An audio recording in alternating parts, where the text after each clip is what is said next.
good evening, everyone, and welcome to tonight's telephone town hall. My name is Mitchell. I'm with Congressman Dan Kildee's office, and I'm going to be the moderator for tonight's town hall with Congressman Kildee, as well as experts, health experts, and state of Michigan officials to update us on the latest regarding the coronavirus pandemic.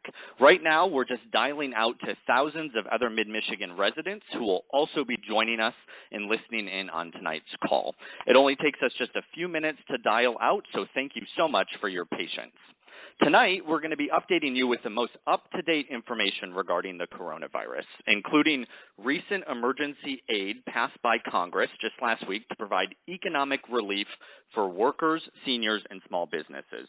Officials from the Michigan Department of Health and Human Services and the Michigan Department of Labor and Economic Opportunity are also going to be joining us this evening.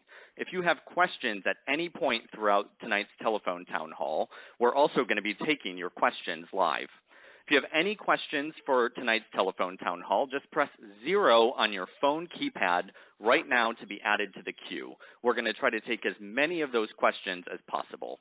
Again, my name is Mitchell. I'm going to be the host for tonight's telephone town hall with Congressman Dan Kildee, the Michigan Department of Health and Human Services, and the Michigan Department of Labor and Economic Opportunity. We will be updating you with the latest information regarding the coronavirus and talking about recent action in Congress to provide economic relief for workers, seniors, and small businesses that are impacted by the coronavirus. We're going to get started live in just a moment, but for those of you that are just joining us again, if you have a question for tonight's event, all you have to do is press 0 on your phone keypad right now to be added to the queue. We're going to try to take as many of those questions as possible tonight. Again, if you're just joining us, good evening. My name is Mitchell, and I'm going to be the moderator for tonight's telephone town hall with Congressman Dan Kildee, as well as health experts and state of Michigan officials. We're going to be updating you on the latest information regarding the coronavirus pandemic. Right now, we're just finishing out that dial out to thousands of Mid-Michigan residents who will be listening in also on tonight's call. It only takes us just a few minutes to finish that dial out, so I really appreciate your patience. Tonight, we're going to be updating you with the most up-to-date information regarding the coronavirus, including recent emergency aid that was passed by Congress to provide economic relief for workers, seniors, and small businesses in Michigan. Officials from the Michigan Department of Health and Human Services, along with the Michigan Department of Labor and Economic Opportunity, are also joining us live on the phone this evening. If you have questions for either Congressman Kildee or any of these officials, we're also going to be taking your questions live. If you have questions at any point throughout our town hall tonight, just press 0 on your phone keypad, and you'll be added to the queue. We're going to try to take as many of those questions as possible. Again, if you're just joining us, my name is Mitchell, and I'm going to be the moderator for tonight's telephone town hall with Congressman Kildee and the Michigan Department of Health and Human Services, as well as the Michigan Department of Labor and Economic Opportunity. We're going to be updating you with the latest information regarding the coronavirus and taking your questions live. We're going to get started in just a moment. For those of you that are just joining or those that want to ask a question, all you have to do is press 0 on your phone keypad to be added to the queue. We're going to try to take as many of your questions as possible. Once again, good evening. This is Mitchell. I'm going to be the moderator for tonight's telephone town hall with Congressman Dan Kildee, as well as health experts and state of Michigan officials. We're going to be updating you tonight on the latest information that we have regarding the coronavirus pandemic. Right now, we're just completing that dial-out that I mentioned earlier to thousands of Mid-Michigan residents who are going to be listening in on tonight's telephone town hall. It takes just us 2 more minutes to finish that dial-out, so I appreciate your patience. Tonight, we're going to be updating you with the most up-to-date information that we have on the coronavirus, including recent emergency aid that was just passed by Congress last week to provide economic relief for workers, seniors, and small businesses. Officials from the Michigan Department of Health and Human Services and the Michigan Department of Labor and Economic Opportunity are also joining us live on the phone this evening. If you have any questions for our speakers tonight, we'll also be taking your questions live. If you have questions at any point, just press 0 on your phone keypad. We'll add you to the queue. We're going to try to take as many of those questions as possible. Again, lastly, my name is Mitchell. I'm going to be hosting tonight's telephone town hall with Congressman Kildee, the Michigan Department of Health and Human Services and the Michigan Department of Labor and Economic Opportunity. We're going to be updating you with the latest information regarding the coronavirus and talking about recent action in Congress to provide economic relief for workers, seniors, and small businesses that are impacted by this outbreak. And now at this time, I'm going to turn it over to Congressman Dan Kildee. Congressman? Thank you, Mitchell. And hello, this is Congressman Dan Kildee. I really appreciate all of you joining us tonight. This is the second telephone town hall that I've hosted in the past couple of weeks. And I want to hold another town hall to help keep you and your family informed about the ongoing coronavirus outbreak and what Congress and others are doing to address this. And I'm glad tonight to be joined later by Elizabeth Hertel from the Michigan Department of Health and Human Services, as well as Jeff Donofrio, the Director of Michigan's Department of Labor and Economic Opportunity, which oversees the state unemployment insurance agency, which will be a key player in this response. I wanted to invite both Elizabeth and Jeff to give us updates on the latest state actions before we take your questions live. We're also joined on the call by Dr. Thomas Bender, who is the medical director of the Bay County Health Department and an epidemiologist who can answer some of the more detailed technical questions regarding the health aspects of coronavirus. Since this crisis began, I've been in regular contact with Governor Whitmer and with our local health departments, with the Michigan Department of Health and Human Services, and the President's Coronavirus Task Force. My top priority has been and always will continue to be to ensure that all levels of government have the resources they need, financial resources, to respond to this outbreak and minimize the impact on residents, on the families and community that I work for. I am pleased that Congress has been able to act in a bipartisan fashion and has now passed 3 emergency relief bills related to the coronavirus, including the 3rd bill that passed just last Friday. So on Friday, Congress passed and the President signed into law the Coronavirus Aid, Relief, and Economic Security Act. We call that the CARES Act.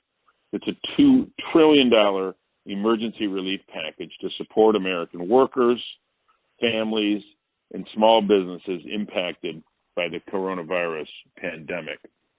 So I want to just take a couple minutes to update you on what is included in this bill. The bill includes direct payments to taxpayers. The bill will put cash directly in the hands of middle-class and working-class Americans, seniors, and families. This bill provides $1,200 in cash to workers and seniors who make up to $75,000 each, or $150,000 for a married couple filing jointly.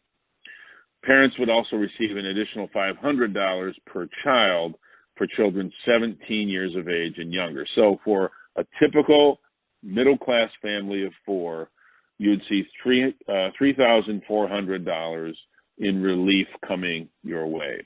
If you're a senior, including those on Social Security, you also will get a cash payment. If you're a non-tax filer with a Social Security number, you'll also get a cash payment. The IRS is already working to process these payments to get them as quickly as possible to you and your family.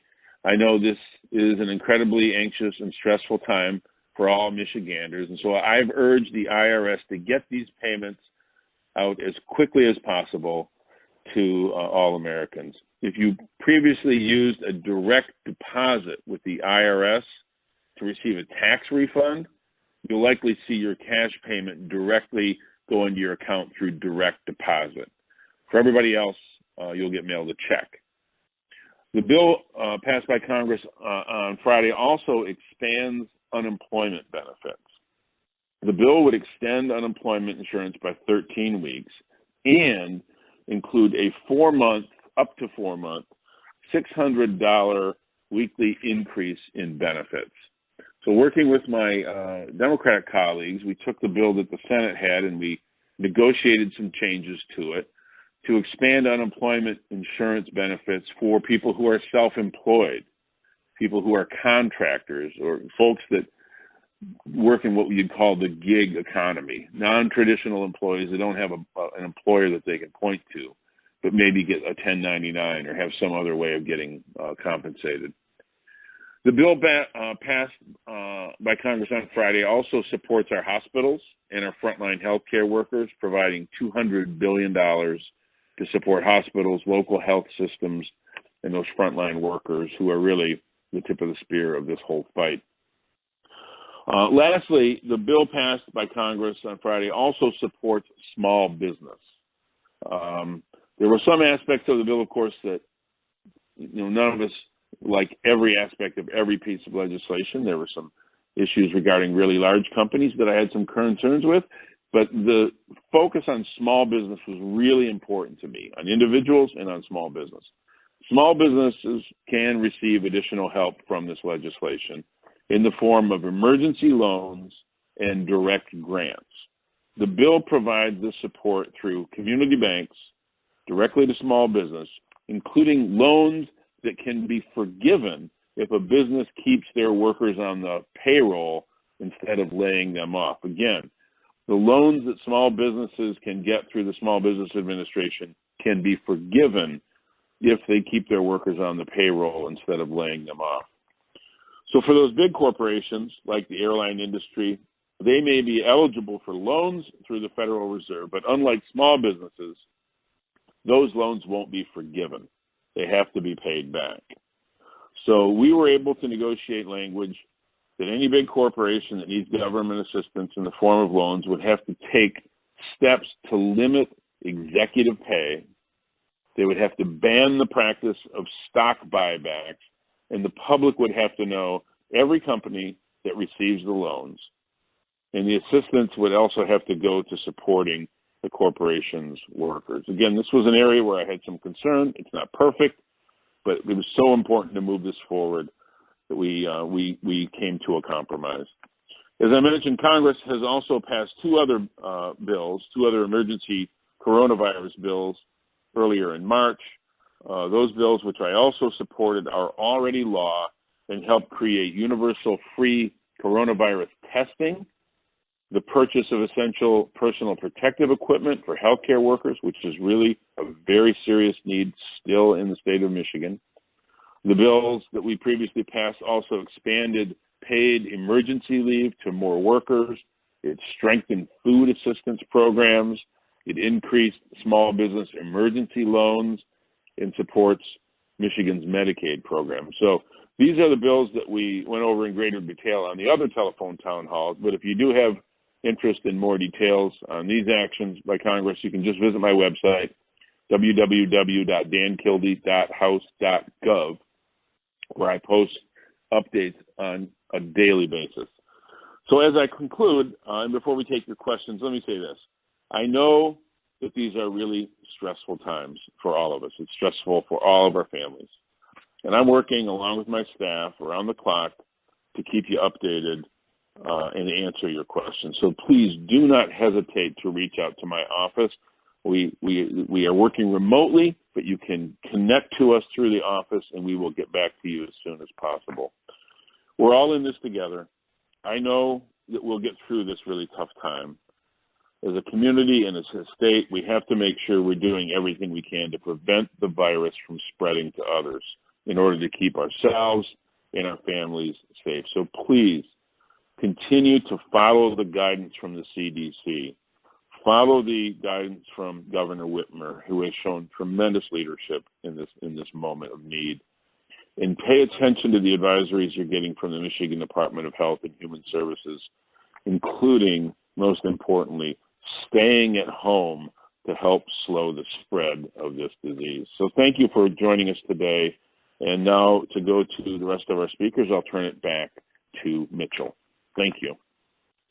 Thanks so much, Congressman. Again, this is Mitchell. I'm going to be the moderator for tonight's telephone town hall. Again, if you have questions for either the Congressman or any of our other speakers, just make sure to press 0 on your phone keypad now, and you'll be added to the speaker queue. So at this time, I'm going to introduce Jeff Donofrio, who is the director of the Michigan Department of Labor and Economic Opportunity, which, among many things, oversees the state's unemployment insurance agency. So I'm going to, at this time, Director Donofrio, turn it over to you for brief remarks. Thanks, Mitch. And Congressman Kildee, thank you for all the work that you're doing for us here in Michigan. I think the thing that's most important is that we're all in this together, right, as Congressman Kildee said, and we're going to get through it together. So the Department of Labor and Economic Opportunity, which I run here in the state of Michigan for Governor Whitmer, is really focused on doing three things. First, we're trying to make sure that people stay home and stay safe, right, to try to bend the curve down and reduce and slow the stop and spread of this virus, because we know that that's going to limit the amount of economic pain that we ultimately have in this process. The second thing is we want to make sure that we get emergency relief and protections for people and businesses who are suffering during this period of time because of the COVID-19 pandemic. And then third, we're working on making sure that we're restarting our economy and we're rebuilding at the right moment. But I want to focus today on that, providing emergency protection and relief. And our commitment to every single person in Michigan, that we are going to get them every dollar of benefit through unemployment insurance agency and anything else that's coming out of the federal government that they deserve. We're committed to making sure that that happens here in Michigan. And what's happened in the last few weeks, led by Congressman Kildee, has been really phenomenal. The work that they've done to pass the CARES Act is going to increase benefits to people here in Michigan. So, the CARES Act adds another $600 per week to individuals' benefit through unemployment insurance. It's added on to the up to $362 that we get here in Michigan from the Unemployment Insurance Agency. And now, because of the 13 weeks that Congressman Kildee talked about the federal government adding, we have up to 39 weeks of benefit for individuals who need unemployment insurance. So for those who were laid off and were already eligible for unemployment insurance, there's no change. You can go online. You can go to michigan.gov/UIA. That's michigan.gov/UIA and register for those benefits. For those who are newly eligible because of that federal bill, because of Congressman Kildee, we're just making sure that we have the clarification and the guidance from Department of Labor before we have you come on and actually register. And as Congressman Kildee said, that's folks who are self-employed. That's folks who are in the gig economy, independent contractors, and those who are 1099s. That's also going to include people who filed an unemployment insurance claim after March 15th of 2019. So within the last year, if you've had unemployment expire, you're eligible for more weeks as well. And so in the next couple of days, we'll be opening up the portal for all of you to be able to apply as well. Again, to apply, you go to michigan.gov/UIA. If your last name starts with A through L, we want you to come on Monday, Wednesday, or Friday. Again, A through L, Monday, Wednesday, Friday. If your last name is M through Z, we want you to come on Sunday, Tuesday, or Thursday. M through Z, Sunday, Tuesday, or Thursday. And anybody can log on Saturday. We're getting such unprecedented traffic. We set a record just 2 weeks ago with 129,000 people applying for unemployment insurance benefits in the state of Michigan. Last week, we've almost doubled that. So we know that there's a lot of traffic coming to us, and on a normal week, we'd only have 5,000 people coming to our doors. So we're just asking to be patient, but we're committed to making sure that you get your benefit and you get the funding that the Congress passed and is coming back to Michigan. Now, the other thing we're going to make sure we do is help small businesses. And so for those small businesses out there who are looking for assistance, looking for help, we can go to michiganbusiness.org. Again, michiganbusiness.org. The MEDC and the Michigan Strategic Fund, at the direction of Governor Whitmer, put $20 million into small business grants and loans that are going to help people starting immediately. So we want to make sure that our businesses have access to that. Thanks to Congressman Kildee and others, there are going to be more loans and more funds available. But if you go to michiganbusiness.org, you can get more information on all of those programs. And again, for unemployment insurance, if you're looking to register, it's michigan.gov/UIA. If you don't have access to a computer, you can go to 866-500-0017. Again, 866-500-0017. Thanks very much, Mitch. Thanks, Director Donofrio. Again, this is Mitchell. I'm going to be the moderator for tonight's telephone town hall. And our next speaker is Elizabeth Hertel. Elizabeth is with the Michigan Department of Health and Human Services. Elizabeth joined us a few weeks ago as well, and the Congressman wanted to invite her back on to give us another update on the latest state actions regarding the coronavirus. So, Elizabeth, I'll turn it over to you at this time. Thanks, Mitch and Congressman Kildee, for having me on your teletown hall again, and everyone who called in to hear the information we have to share. I'm really excited that we have so many engaged citizens in the state actively learning about how we can bend the curve on this virus outbreak. Today, the department announced that we currently have in the state 7,615 cases of positive coronavirus tests. We're reporting 259 deaths due to the virus. We are seeing exponential increases in the city of Detroit. Wayne County and then Oakland County is our next biggest area of prevalence, but city of Detroit is by far experiencing the largest outbreak. And we are continuing to see positive cases across the state, though none at the breadth of what we're seeing in the city. We are now capable of processing up to 2,000 tests in our state lab a day, which is an increase. I think last time I was on the phone, we had just gotten up to 400 or 500. We have a number of other hospital labs and a couple of commercial labs online as well, so we've been able to expand our testing. The limitation on the testing expansion right now are the actual test materials. So we continue to work at the state level very aggressively to procure those and ensure that we can continue to expand the amount that we are able to test in the state. We continue to ask providers to follow those priorities for testing because of the limited resources. Very quickly, just to run through those again, if you had secondary contact with someone who tested positive for the virus, if you have a history of travel, if you work in an environment where you are around vulnerable populations often, so that would be the health professionals and some of our law enforcement. If you're severely ill, that's 4, and I can't remember the 5th one off the top of my head. If you are in a high-risk population, so generally over the age of 65 or 60 and have underlying medical conditions. So that way we can identify quickly those who may end up with the most severe symptoms. We are experiencing in Southeast Michigan, our hospitals are experiencing very increased capacity due to the virus. Very exciting news for us today, though. We did receive 400 ventilators from FEMA, and so those are being distributed right now. 60, I believe, into Wayne County and 60 into Oakland County, so I know that will relieve some pressure on some of the supplies that they have down there. And you may have seen in the media that we are currently actively working in partnership with the Army Corps of Engineers and FEMA to stand up an additional hospital at the TCF Center, which, if you don't know, is the former Cobo Hall. I did not know that. And so we are working actively to stand up an additional 1,000 hospital beds there to help with the increased patient loads in the city of Detroit. Continue to follow the social distancing and the stay home, stay safe executive orders that the governor has put out in hopes that we will be able to bend that curve of transmission across the state. And we really appreciate everybody being very thoughtful in trying to maintain their social distance from others and adjusting their lives indefinitely to help curb the spread of the coronavirus in the state of Michigan. And thank you again for having me and allowing me to update you on all the work that we're doing at the state level. Thanks, Elizabeth.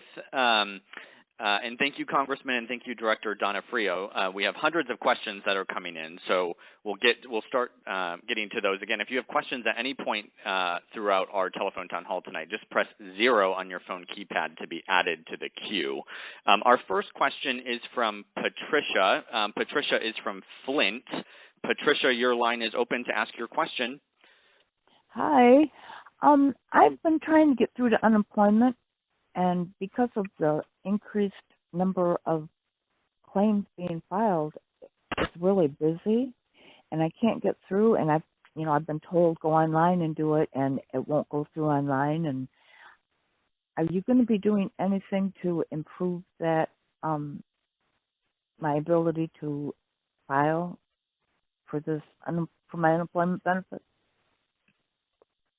Hi, yes, Patricia, this is Jeff Donofrio, the Director of Labor and Economic Opportunity in Michigan.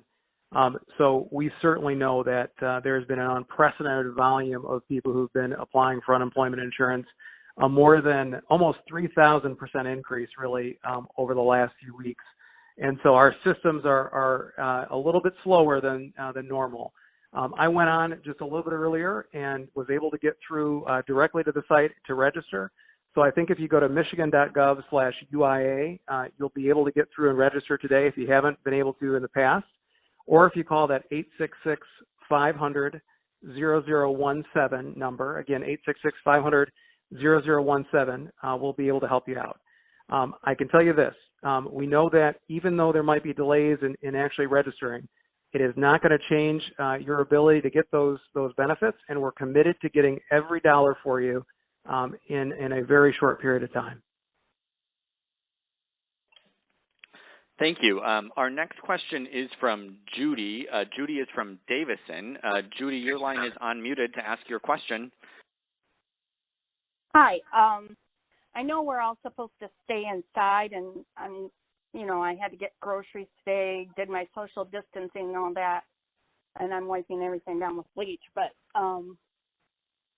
are we allowed to go outside for a walk and just keep a safe distance from everyone, and how risky is that? Dr. Bender, I wonder if you want to try to take Judy's question? Yes. So I would say going for a walk, as long as you maintain your separation of at least 6 feet from those who are outside your household, is going to be perfectly fine. I routinely take a walk in the evening myself, usually after the streets are dark, but whenever you have an opportunity to get outside and get some exercise, I think that's a good way to mitigate some of the strain of the social distancing that we all have to endure right now. Great. Our next question is from Mayor Jeff Lutz from Otisville. Jeff, your line is unmuted to ask your question. Yes, we're talking about. I'm talking about these small business loans. How do my people out here? We're in a small. I don't know if you know where Otisville is. It's a small town. How do they get information on this small business loan thing? Congressman Kildee, would you like to talk about the SBA loan provisions in the CARES Act? Sure. Well, first of all, thank you, Mayor, for joining us. And yes, I know Otisville. It's a fine community. So there's a couple of different ways. For most small businesses, the best way for them to seek the Small Business Administration loan program would be through their bank. The small business has a banking relationship. If their particular bank is not chartered to do Small Business Administration lending, they will know who is. And they usually have a trusted relationship, and the bank has access to the financials, and it's usually an easier relationship. However, they can go directly to the Small Business Administration website. We post all of that information on my website in case somebody is trying to navigate multiple different sources. And we also have the Small Business Assistance Centers here. But for the most part, what we've been trying to get folks to do in order to not jam the system at the SBA is to have them work through a local lender that is set up to process Small Business Administration loans. We are expecting, this thing is changing by the minute and by the hour because it's happening so fast, but we are expecting even today to get some more guidance from the Small Business Administration about how the process is going to work. We passed the bill on Friday and today's Tuesday, so we're trying to do all of this really, really fast because we need to. So if anybody, Mayor, if anybody runs into trouble or is having trouble navigating it, and what I suggested doesn't work, have them reach out directly to my office, and we'll help them walk through the process and get connected to the right people. So thank you for your call. Thank you. Our next question is from Bishop Bernadelle Jefferson. Bishop, you're from Flint, and I just unmuted your line to ask your question. Okay. I really have two questions since it was on the subject. The first one is if a person in your home has the coronavirus, what do we do to protect the rest of the family members? And the second question, is the funds that is being given able to be tampered with by any other loans like school loans or anything? So, Mitchell, maybe I can take a shot at that second question. Sure. Bishop Jefferson, I assume what you're questioning is whether or not the intended payment would be offset against some other debt, and the answer is no. Those payments are going to go directly, regardless of whether the taxpayer has, a federal student loan or any other debt obligations. There won't be any offset to that. For the question, I don't want to give medical advice, but so I would assume that perhaps Dr. Bender might want to give some thought to the question about whether you have what to do if you have a person with COVID-19 in the household. Absolutely. So, first of all, I'll just tell you that what I'm going to provide is information that you can find on CDC's website. If you Google preventing the spread of coronavirus in homes, you will find this page, and it talks a lot of really helpful advice. Key things that I'll emphasize. First of all, whichever member of your family might be ill, it should really try to stay as much as possible in a room, a separate bedroom and bathroom, separated from the rest of the household as much as possible. Obviously, some homes are better configured for that than others. You want to avoid having any visitors who don't have some essential need to come into the house. Want to avoid handling any pets or other animals while you're sick.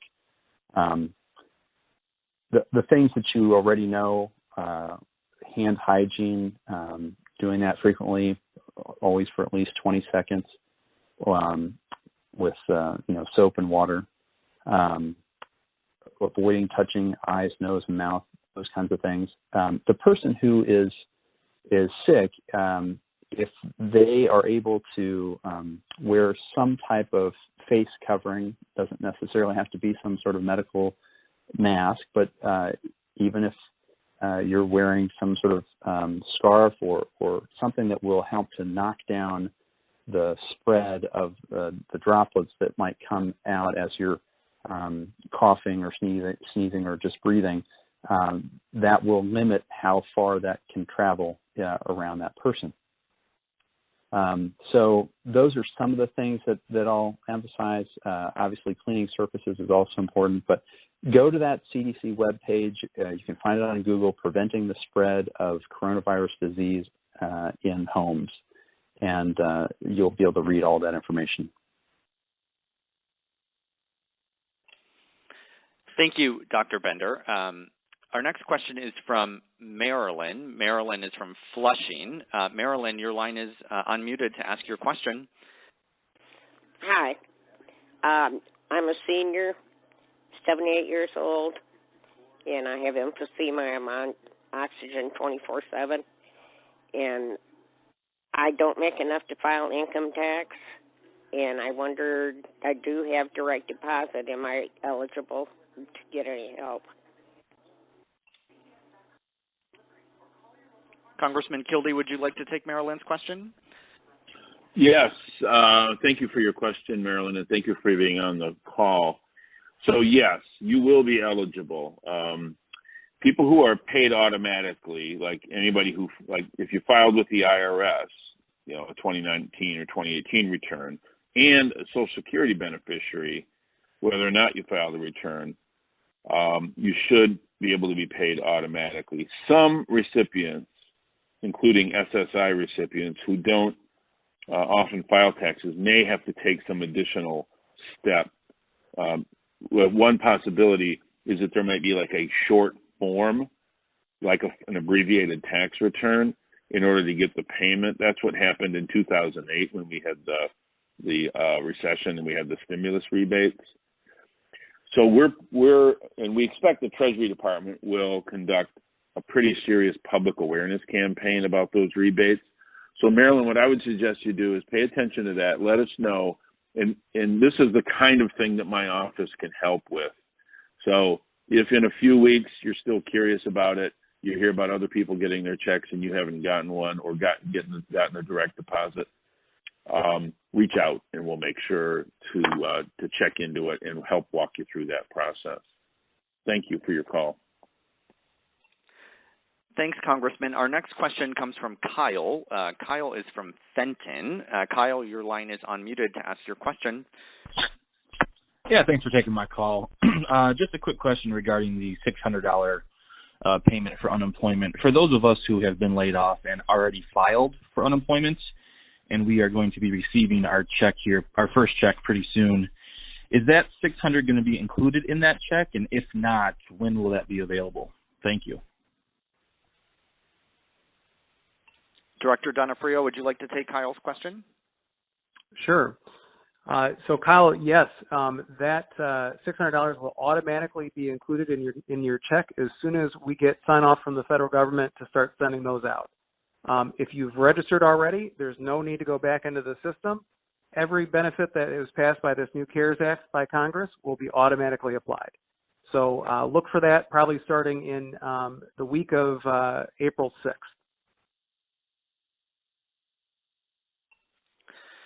Thank you, Director. Our next question comes from Mark. Mark is from Flushing.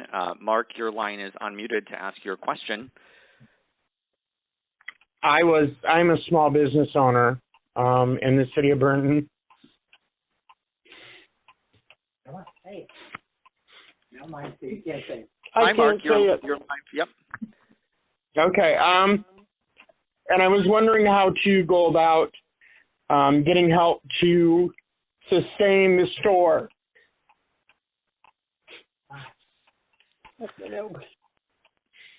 Congressman, would you like to take... sorry, go ahead, Mark.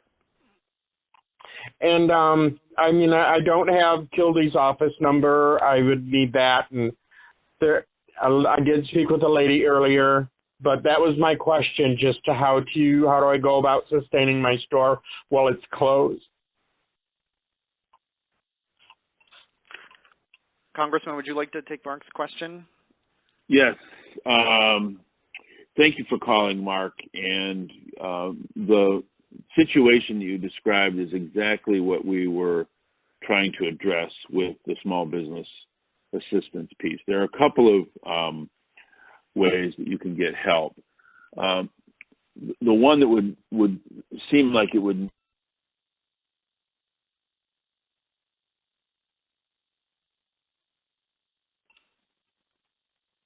Congressman, are you still there with us?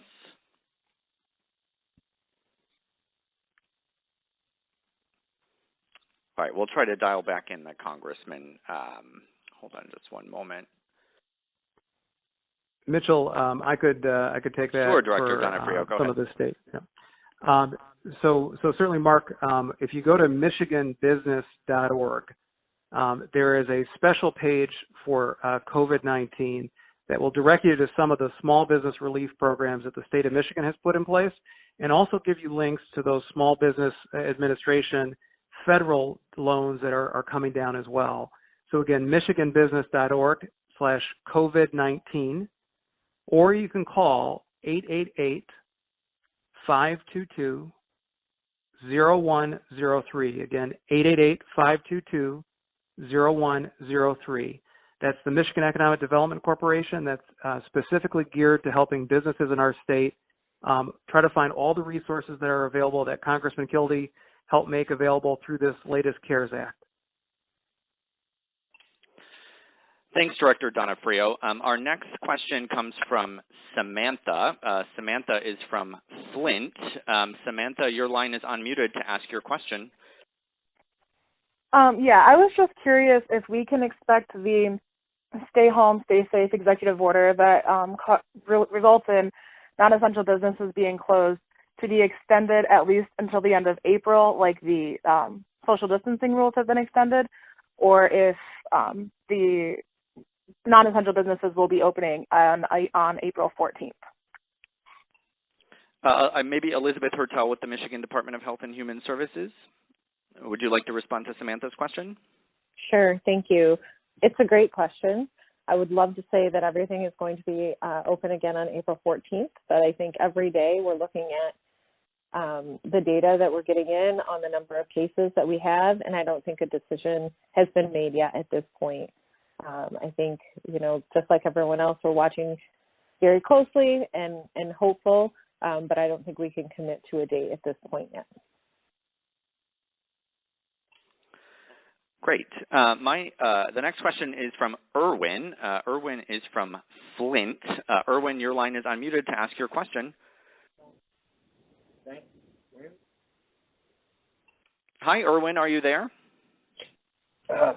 Yes, I am. How are you, sir? You're live on the conference call.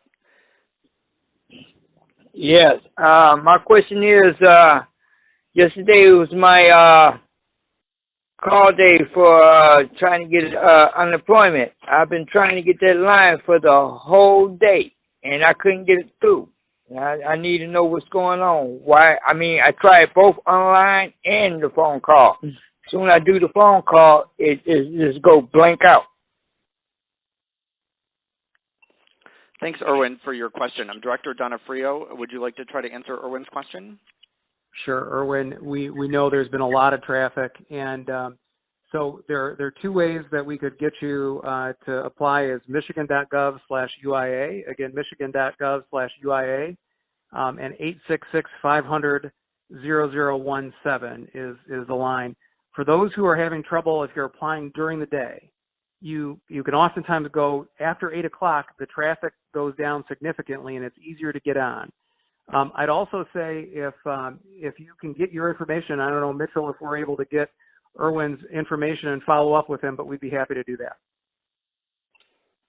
Yes, we can do that, Director Donofrio. Thanks, Erwin, for your question. Our next question comes from Connie. Connie is from Mount Morris. Connie, your line is unmuted to ask your question. Thank you. This is a question for Congressman Kildee.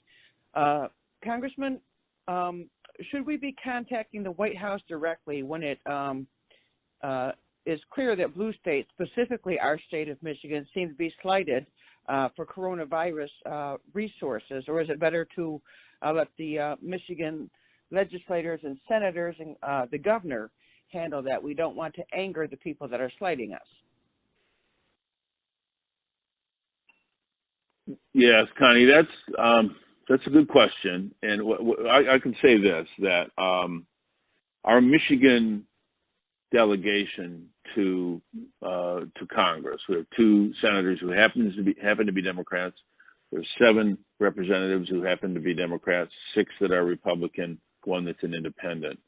But I will say the 14 of us in the House and the 2 in the Senate, we've been working really closely together on this. We have a text chain. We talk to one another. We have regular calls.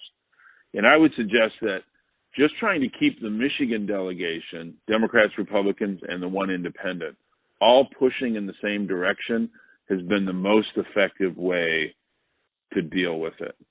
And there's no sense denying it. I've had some differences with the president, but right now I figure my job is to make sure that we all are as successful as we possibly can be in solving this problem. So your instinct is right. We don't want to do any harm. There'll be plenty of time, in the months from now for us to all look back on it and, make whatever judgments we want to make about how everybody did. But right now the goal is to get Michigan all the help that we can possibly get it, and to support the governor's efforts to get every resource that she can, and to try to do that in as bipartisan a fashion as possible. So I'm working on that, and I just think encouraging the entire Michigan congressional delegation, Democrats and Republicans and that one independent, to stay at it, to keep rowing in the same direction the way we have been, and I think we'll be more successful that way. But thanks for your question. I appreciate it. And I'm sorry somehow I dropped off a few minutes ago, but I'm back now. Thanks, Congressman. Our next question comes from Eileen. Eileen is from Flint. Eileen, your line is unmuted to ask your question. Hello? Hi, Eileen. You're live on the call. Thank you. I was just trying to figure out how we can know if we've come into contact with anyone with the virus, since we have no way of knowing if they have been in the same store with us, if they've been in our home, if we've been in their home, if we've been to other meetings with them, because they're not giving out the person's names that are infected. I'm 80 years old, and I haven't been out of my house for almost 3 weeks because I'm so scared. I have trouble breathing anyway, and I've had open heart surgery, so I don't want to get it. Plus, I don't want to pass it on to my family members and my friends. Thank you, Eileen, for your question. I wonder if Dr. Bender or Elizabeth Hertel with the Michigan Department of Health and Human Services would be able to answer. Sure, I'm happy to answer that question. Eileen, I would tell you that you're doing exactly what you need to be doing right now. And I commend you for following that advice to stay at home. Basically, the only safe assumption that you can make right now is to treat everyone around you as though they might have the virus, and everyone around you should treat you as though you might have the virus. If we all maintain that separation, then we will deny the virus the opportunity to spread from person to person. And the people who have the infection will, with good faith and good treatment, manage to resolve the infection, and the people who don't have the infection won't get it that way. And that's exactly what bending the curve is all about. So you're doing the right thing. I know how frustrating it can be to feel cooped up. That doesn't mean that, depending on your where you live, it doesn't mean you shouldn't be able to get out and go for a walk. But when you do go to the store, obviously you want to be careful about avoiding contact with others, keeping your distance, make sure you wash your hands, and take all those typical kinds of precautions. So that's my advice. Great. Our next question is from Robert. Robert is from Mount Morris.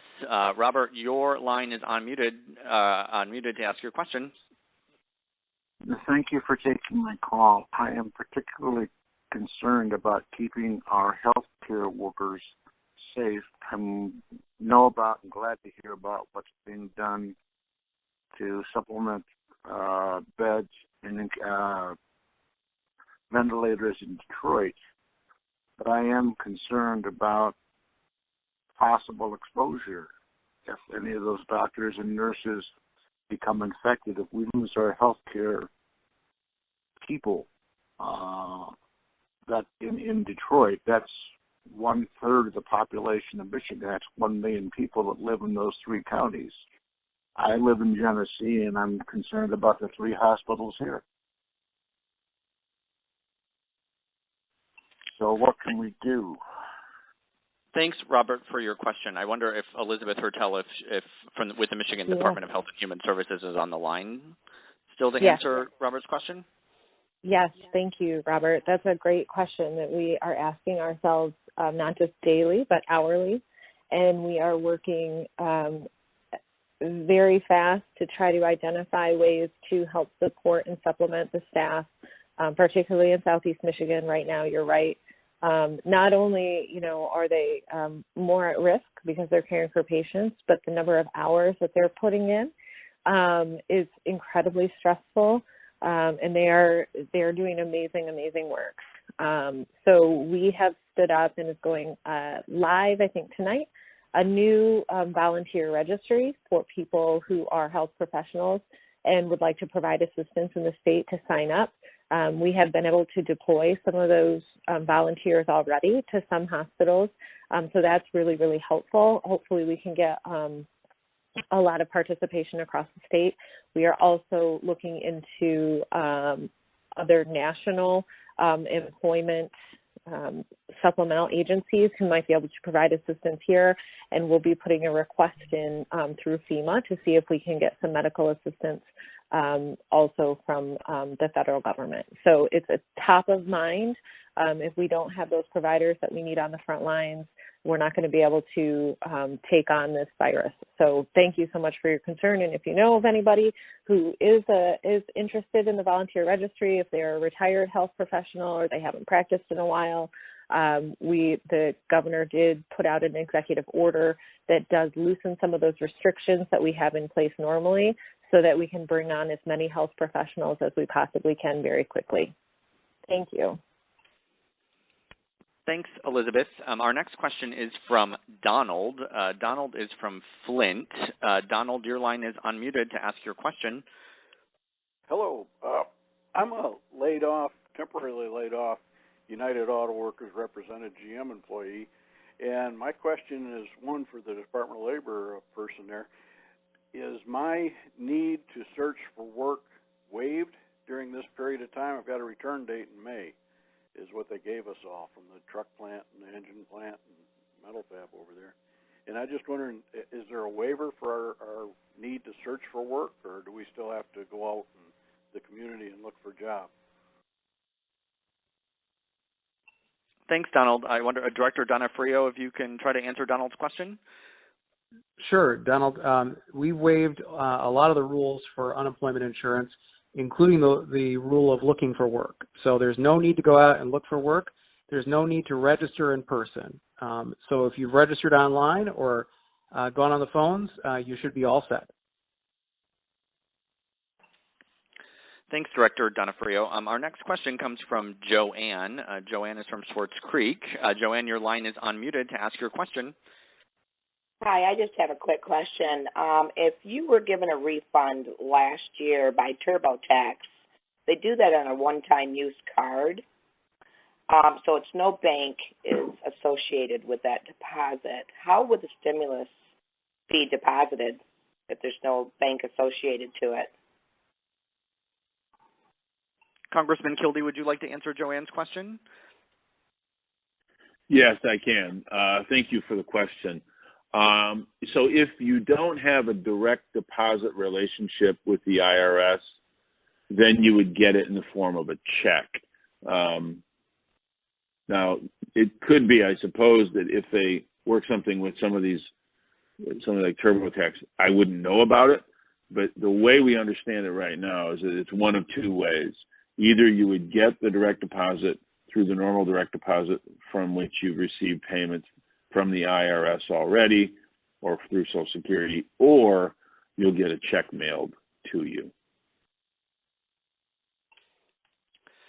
Thanks, Congressman. Our next question comes from Nita. Nita is from Flint. Nita, your line is unmuted to ask your question. Hi, Representative Kildee. You know me very well. It's Nita Kulkarni. I'm really concerned about getting enough PPE and testing for our 3 hospitals I've been in contact with all 3 CMOs. We don't get any information from our health department to know how many ventilators are available, how many beds, and I'm quite concerned hearing from the nurses that they don't have enough masks and they're very stressed out on the night shift. I can make a comment, and then perhaps Elizabeth or even Dr. Bender would have some thoughts on this. I have back on March 10, I joined with my colleagues and signed a letter to the president asking him to use something called the Defense Production Act to speed up the production, the identification of available PPE and the production of PPE in order to get it to our hospitals, our healthcare workers, and our first responders. This has been the greatest source of frustration, I think, for many of us, that there has not been a coordinated national response. I know the governor, I've been on telephone calls with her very recently working on this very subject. The governor is looking everywhere she can.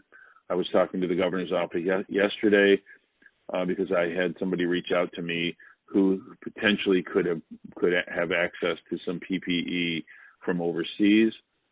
I wish I had a better answer except to say we are looking for every place we can to get PPE delivered to Michigan. And I'll let Elizabeth make any comment. But from a federal standpoint, the one thing that is not a problem, that is not in the way, is the financial resources to acquire PPE. That's in place. There's money to get the PPE. The other point that you made is about ventilators. This is obviously a significant problem in the hot spots. Obviously, New York right now is ground zero, but it's going to come our way, and we're going to have that same pressure. And so the president recently did invoke the Defense Production Act regarding a partnership between General Motors and Ventec. Just today, there was an announcement from Ford Motor Company about a partnership that they're involved with to produce ventilators. I know there's also been some modification of existing ventilators so that a ventilator can be used for more than one patient at a time. This is a real problem, and it's one that I think is the biggest problem that the governor has been trying to problem solve. So let me just leave it at that and throw it to Elizabeth to see if she has any thoughts. I think you covered it very, very well. We're working diligently to get as much as we can. We are appreciative of the disaster declaration from the federal government, which did free up a number of additional masks, which were delivered. Again, we had 400 vents delivered today, and we're working in partnership with surrounding states as well to try to purchase as a block and split those between the states. But I can tell you, I would echo what the congressman said. The governor is working very, very hard to make sure that we're getting the materials and the supplies that we need to keep our health professionals safe. Thanks, Congressman, and thanks, Elizabeth. Our next question comes from Frank. Frank is from Mount Morris. Frank, your line is unmuted to ask your question. Yes, this is Frank Harrelson.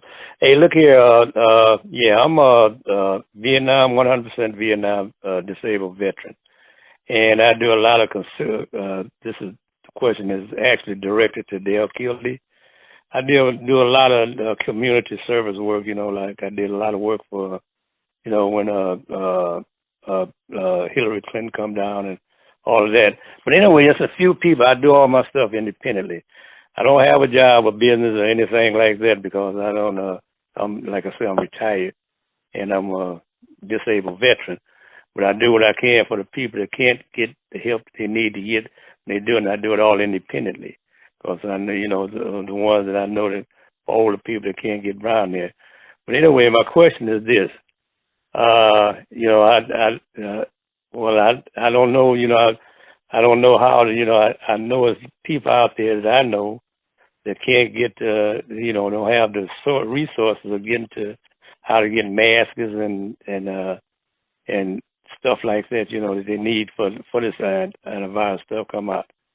And I'm just, I just feel for them, like that.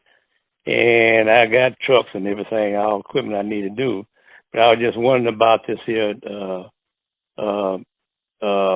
money that they're supposed to be sending to you.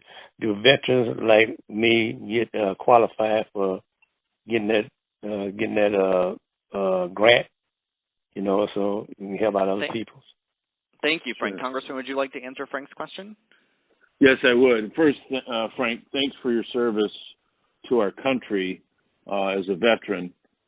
We appreciate your service, and I know a lot of the folks who served in Vietnam didn't get the welcome home that they could and should have. So welcome home, and thank you for your service. And thanks for your ongoing commitment to the community. Regarding your question, the answer is yes, provided that you would otherwise qualify. So anybody who is a single filer, individual who files their taxes, it makes up to $75,000 would get the $1,200 payment. If it's a household where you make up to $150,000, you'd get the $2,400 payment for the household, regardless of anything else, any other benefit.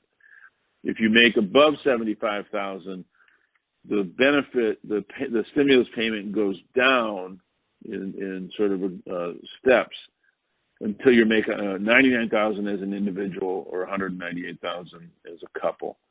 So if you're making less than $75,000 as an individual or less than $150,000 as a couple, you would either get the $1,200 or the $2,400, regardless of everything else. So thanks for your call. Thanks for your service.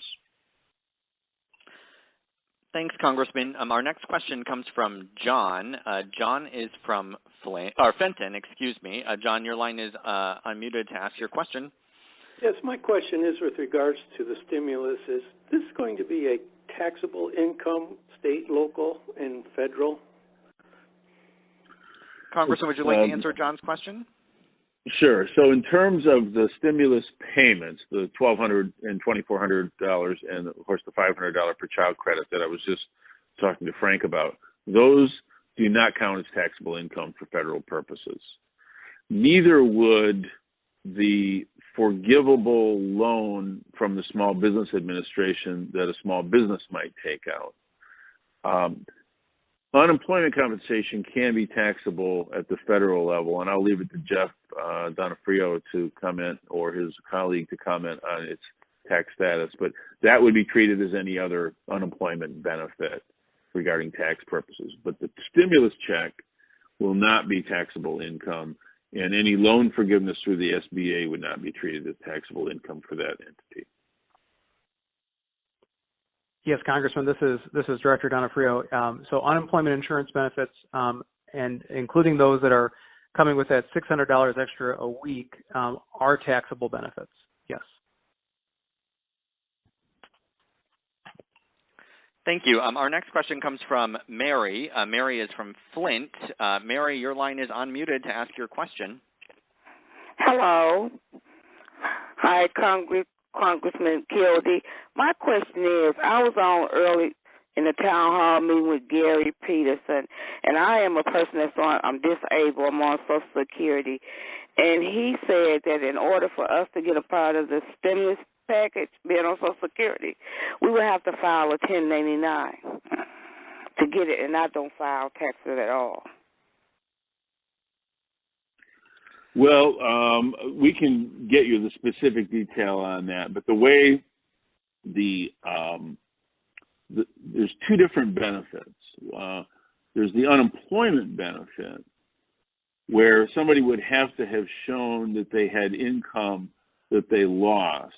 So, like, if you are a normal employee and you get laid off, you get unemployment, and you would get the additional $600 federal unemployment benefit. We expanded the benefit for unemployment for people who are, in the gig economy, like a 1099 recipient.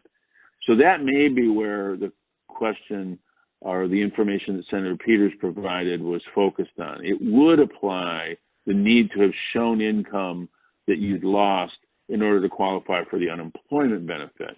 But you would not have to have shown income in order to qualify for the so-called stimulus payment, the $1,200 per person payment. So that could be where the confusion came from. But I'll be happy to have my staff follow up if you want to call the office, and we'll make sure to clarify that in terms of your specific situation. Thanks, Congressman. I know we're at over an hour now on this telephone town hall, and I want to be respectful to everyone's time. So I was wondering if you had any final closing remarks or thoughts before we wrap up tonight's call? I do, and I know we have literally hundreds of people on the line who had questions. Mitchell, I think you'll give them direction so that we'll be able to follow up with them. But I just wanted to thank everybody for participating in the town hall. It's my hope that we will continue to be able to provide these sorts of opportunities. I want to especially thank, Mr. Donofrio and Ms. Rattel from the state of Michigan, who play obviously critical roles, Dr. Bender for being here. And so as issues come up from time to time, we'll try to hold these calls to take your questions. But for those of you who didn't get a question, Mitchell will give you some instruction as to how we will follow up with you.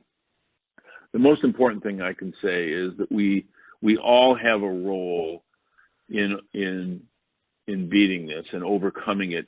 It's going to be difficult. Unfortunately, it's already a very sad story. But the way we keep it from being worse is really how we handle it ourselves. Everybody can do something. Even if you don't volunteer, the most important thing you can do is keep yourself safe. Socially distance from other people if you can. Don't go out if you don't have to. By protecting yourself, you actually protect the people you care most about. And by protecting them and staying as distant as you can for just this brief period, you make it more likely that you are not infected by this disease. So I appreciate everybody being on the call. And Mitchell, I'll hand it back to you. Thanks so much, Congressman. We had over 15,000 people join us tonight from the 5th Congressional District in your district. So like the Congressman said, I'm sorry that we were not able to get to every question, but the Congressman still wants to hear from you, and his office will get back with you if you still have a question. So if you have a question and we didn't get to it on the phone tonight, if you just stay on the line after this event, you'll be able to record a voicemail message and someone from our office will get back with you shortly. As the Congressman mentioned in the onset of his comments as well, he is providing daily updates on his website, which is www.dankildee, KILDEE.house.gov. Daily updates regarding the coronavirus with a lot of this information as well. And like I said earlier, his office remains available to help constituents with any questions. The telephone number for our district office is 810-238-8627. Again, so if you still have a question after tonight's telephone town hall, please stay on the line and you'll be able to record a message. And with that, we thank everyone so much for joining us tonight. Have a great night.